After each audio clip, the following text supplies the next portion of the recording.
আসসালামু আলাইকুম এভরিওয়ান। পিছুটান গল্পের 13 নম্বর পার্ট। তো চলো বেশি কথা না কইয়া গল্প শুরু করা যাক।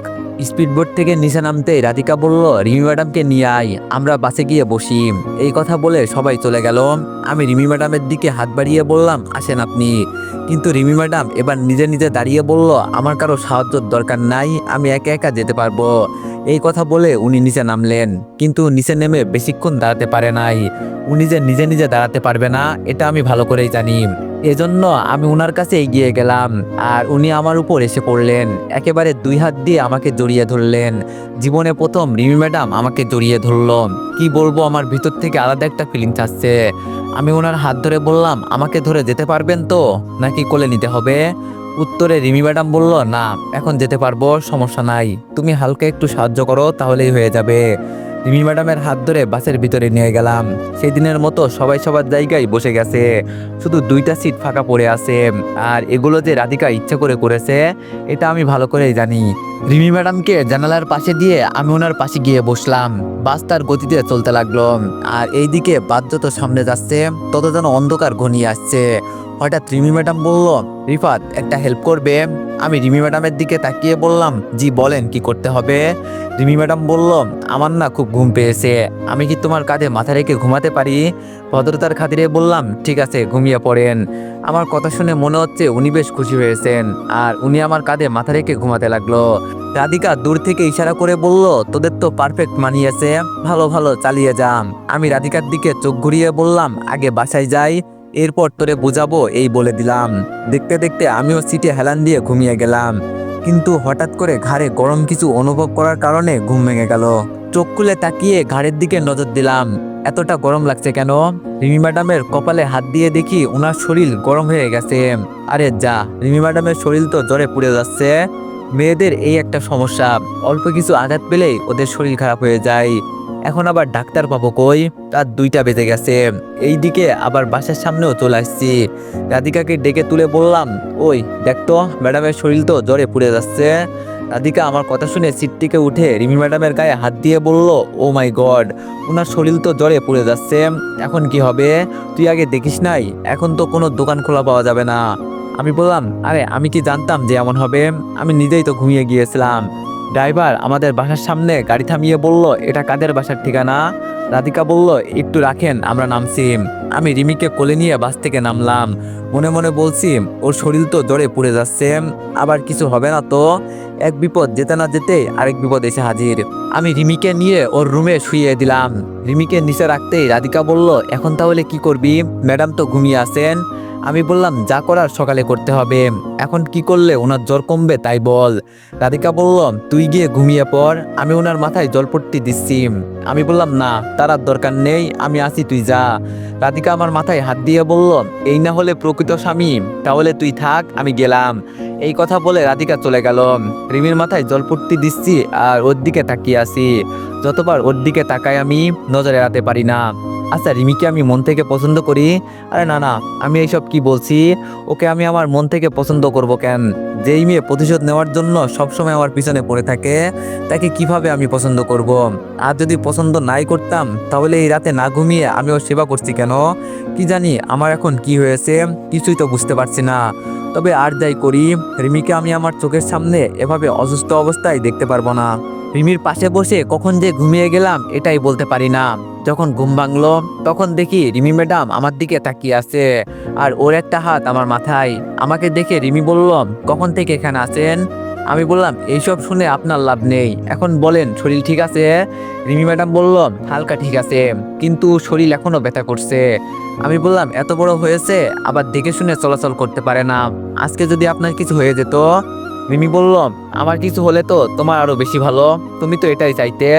আমি বললাম, এত বেশি বোঝেন কেন বলেন? এখন বলেন ডাক্তার খবর দিতে হবে কি? রিমি ম্যাডাম বলল, না লাগবে না। আমি বললাম, তাহলে অসুখে মরেন, আমি গেলাম। রিমি ম্যাডাম বলল, আরে শোনো। আমি বললাম, বলেন।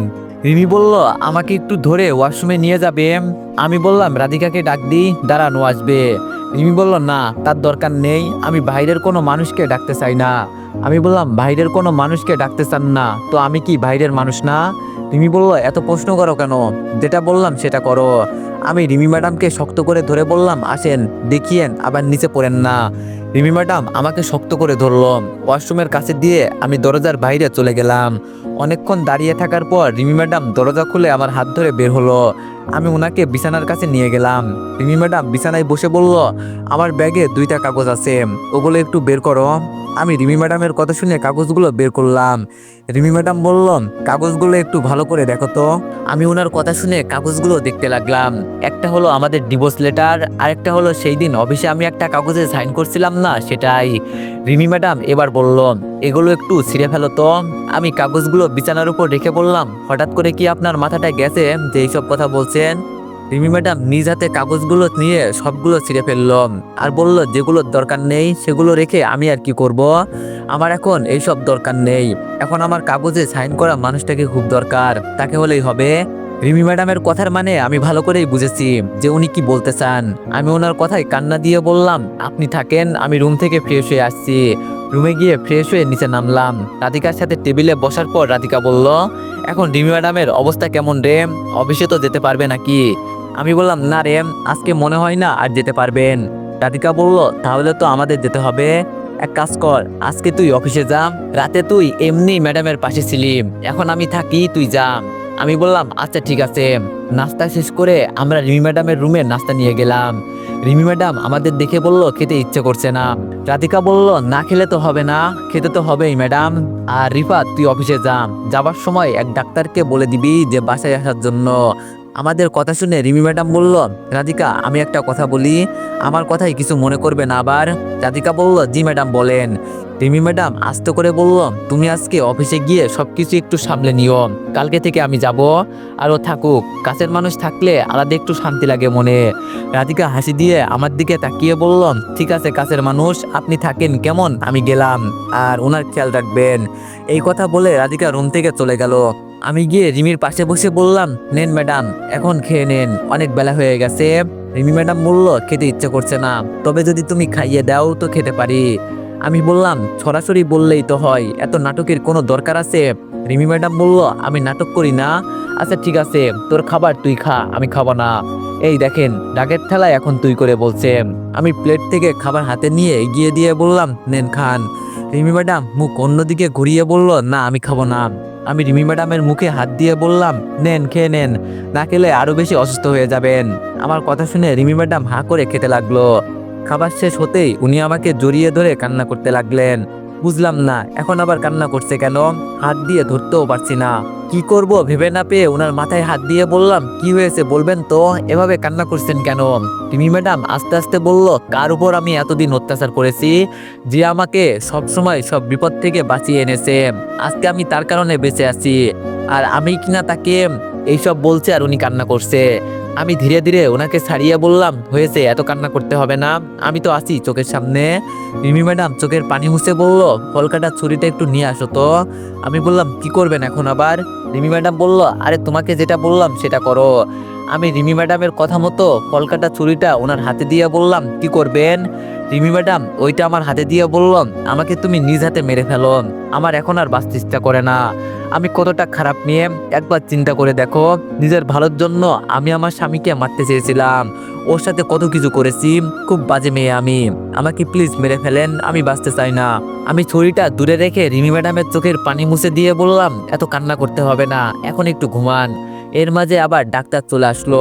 ডাক্তার এসে কতগুলো ওষুধ লিখে দিয়ে গেল।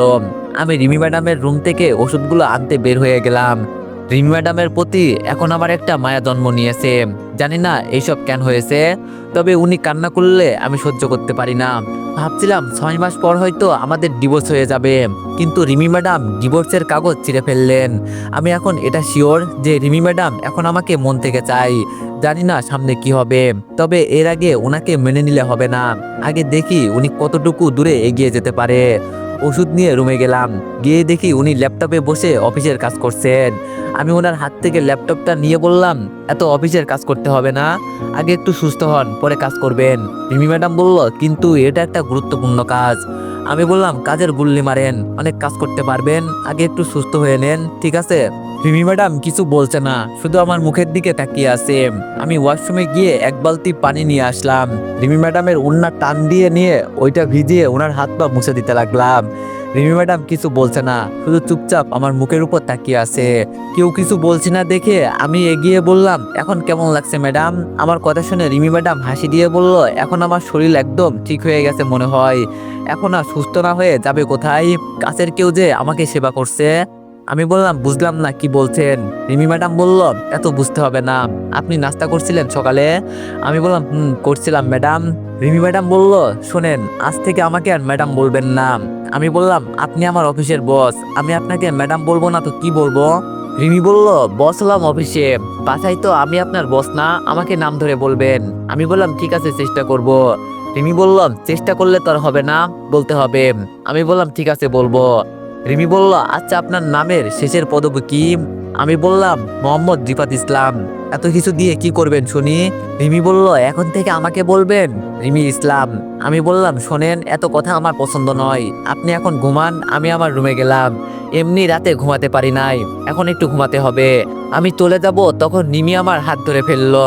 আমি দাঁড়িয়ে ওর দিকে তাকিয়ে বললাম, এখন আবার কি চাই? রিমি বলল, আমার পাশে শুয়ে পড়েন না, আমার একা ভয় লাগছে।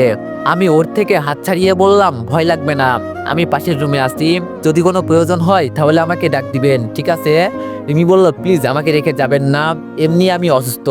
এই মেয়ে যে আমাকে কি পেয়েছে এটাই বুঝলাম না, আর ও যা যা বলছে আমি তাই তাই করছি কেন? এখন কি আমার মাথাটা গেছে নাকি ওর মাথাটা গেছে?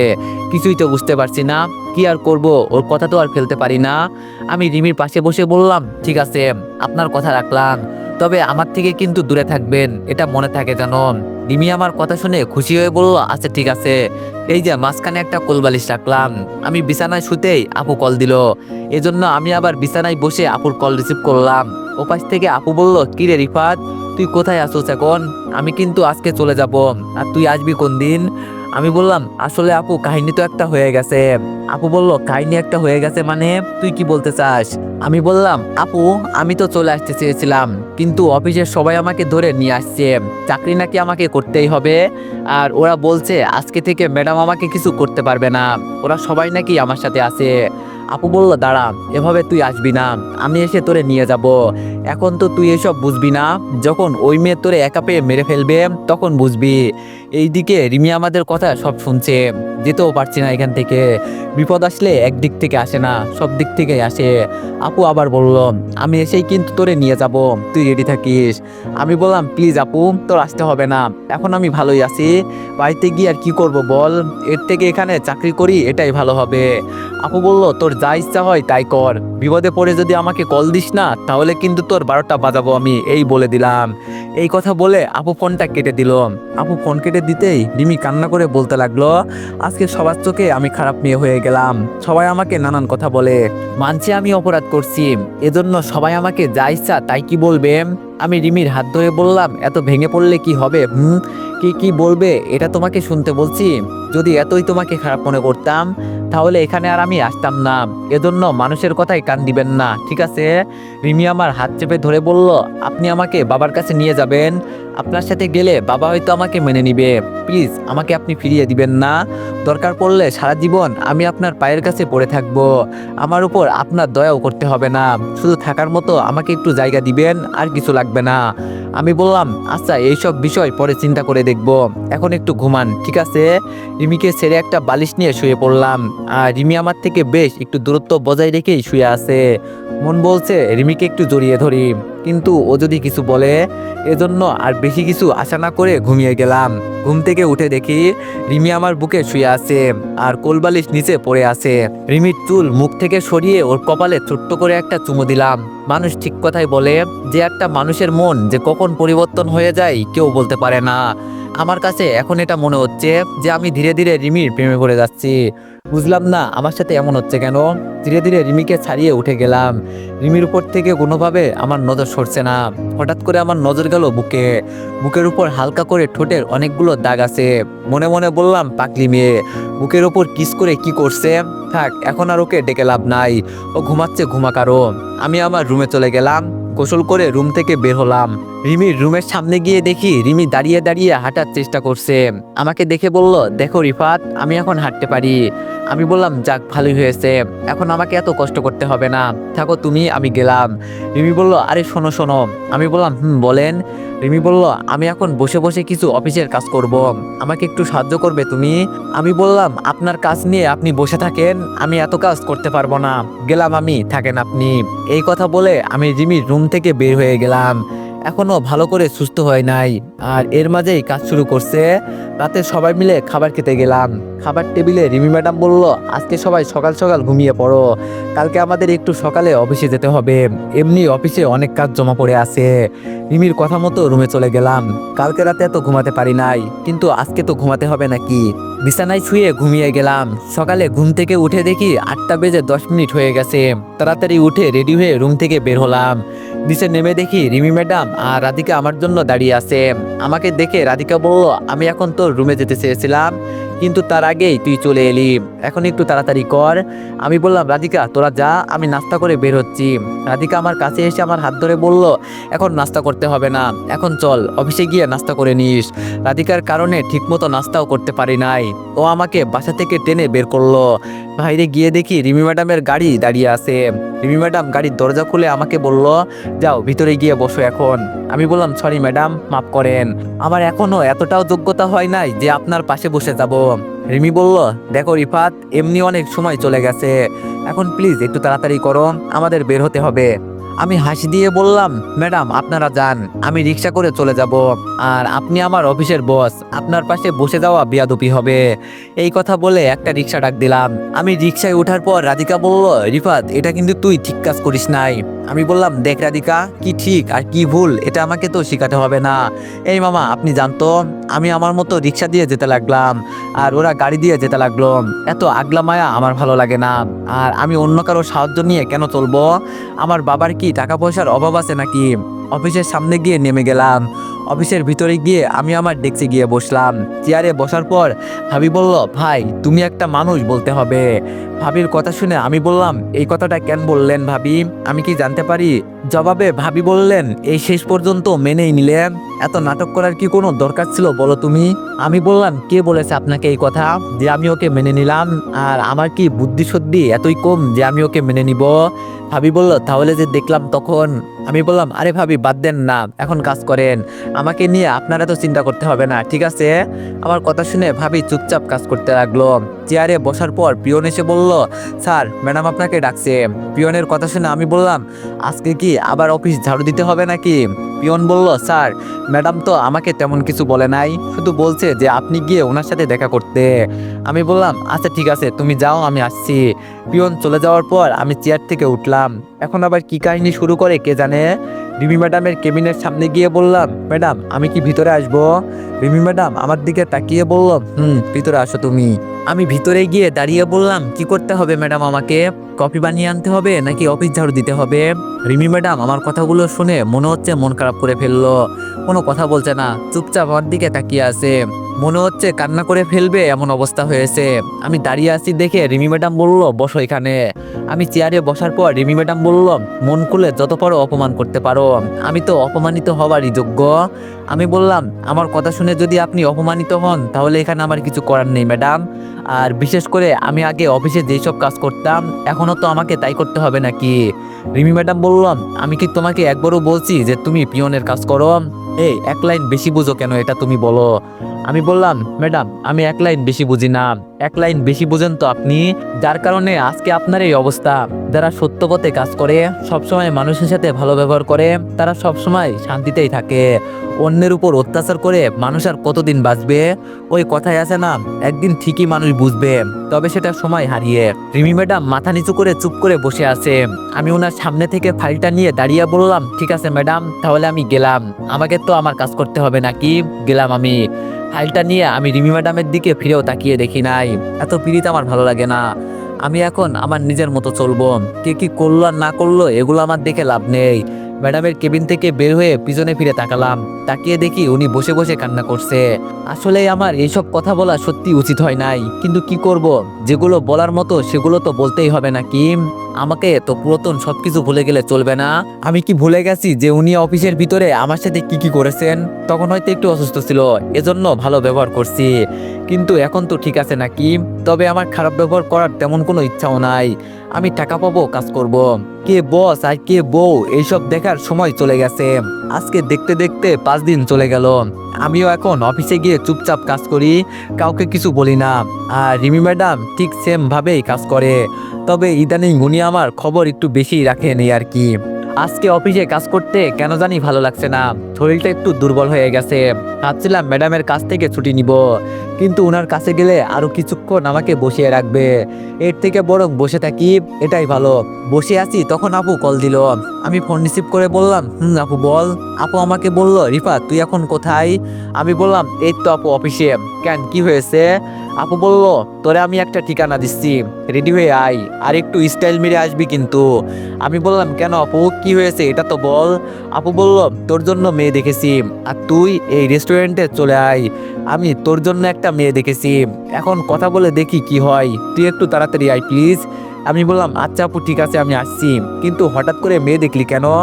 আপু বলল, তুই বুঝি বিয়ে করবি না, যে বললি হঠাৎ করে মেয়ে দেখলি কেন?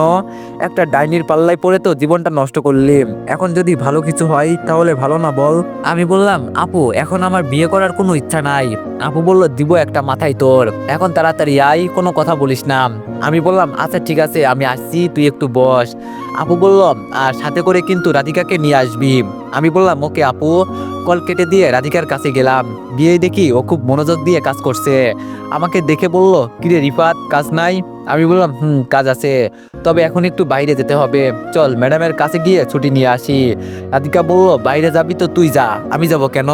আমি বললাম, আমি গেলে তোর যেতে হবে, এখন চল। রাধিকা বলল, আমি যাব না ভাই, তুই যা। আমি বললাম, দেখ মেজাজ কিন্তু গরম আছে, মাথায় তুলে কিন্তু এক আছাড় দিব। রাধিকা চেয়ার থেকে দাঁড়িয়ে বলল, মাঝে মাঝে তুই আমাকে এত প্যারা দিস কেন বলতো? আমি বললাম, প্যারা দিতে আমার ভালো লাগে এজন্য দিই, এখন চল ম্যাডামের কেবিনে যাই, গিয়ে দেখি উনি কি করে। রাধিকাকে নিয়ে ম্যাডামের কেবিনে চলে গেলাম, গিয়ে দেখি উনি চেয়ারে হেলান দিয়ে কি জানি চিন্তা করছে। আমাদের দেখে ঠিকমতো বসে বলল, আজকে যে দুইজন একসাথে আসলে, ব্যাপার কি? আমি বললাম, ম্যাডাম আমাদের আজকে ছুটি লাগবে। রিমি বলল, ঠিক আছে, মনে করো ছুটি দিলাম, কিন্তু কি কারণে যাবে এটা তো বলতে হবে নাকি? আমি বললাম, ম্যাডাম এটা বলতে পারবো না, তবে আমাদের ছুটি লাগবে এটাই শুধু জানি। রিমি বলল, আমি বলছি না, কারণ ছাড়া আমি কাউকে ছুটি দিব না, আগে বলো কেন ছুটি লাগবে, পরে আমি চিন্তা করে দেখব। বুঝেছি, ওনাকে না বললে আমাদের ছুটি দিবে না, এজন্য আমি বললাম, ম্যাডাম আপু বলল আপনাকে আমার জন্য মেয়ে দেখেছে, আর ও কোনো একটা রেস্টুরেন্টে বসে আছে আমাদের জন্য, এখন আমাকে গিয়ে ওই মেয়ের সাথে কথা বলতে হবে, এজন্য আমার ছুটির প্রয়োজন। আমার কথা শুনে রিমি ম্যাডামের মুখ থেকে কথা হারিয়ে গেল। রাধিকা তো অবাক হয়ে আমার দিকে তাকিয়ে আছে। আমি যে এমন কিছু বলবো ওরা হয়তো ভাবতেও পারে নাই। তো এভরিওয়ান, সবাই একটু নেক্সট পার্টের জন্য একটু বেশি বেশি লাইক আর কমেন্ট করে দিও। ধন্যবাদ।